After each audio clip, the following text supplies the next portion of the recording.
नमस्कार. स्तुती गणरायाची तिसऱ्या भागात मी आपले स्वागत करते. बाप्पाचे तिसरे नाव कृष्ण पिंगाक्ष असे आहे. या नावाच्या मागे सुद्धा सुंदर गोष्ट आहे. एकदा सिंहासुर नावाचा एक बलाढ्य राक्षस झाला. त्याने आपली शक्ती वापरून लोकांना आणि देवांना त्रास द्यायला सुरुवात केली. देव पराभूत होऊन त्रस्त झाले आणि शेवटी गणपती बाप्पाला शरण गेले.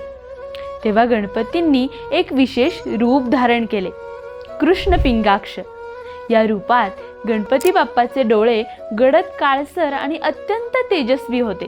त्या डोळ्याच्या तेजाने शत्रू घाबरून जायचे. कृष्ण पिंगाक्ष गणपती रणांगणात उतरले. सिंहासुराशी प्रचंड युद्ध झाले. गणपतीच्या डोळ्यांच्या तेजाने राक्षस गोंधळला. त्याची शक्ती कमी होत गेली आणि शेवटी सिंहासुराचा पराभव झाला. तो गणपती बाप्पाच्या पाया पडला आणि क्षमा मागू लागला.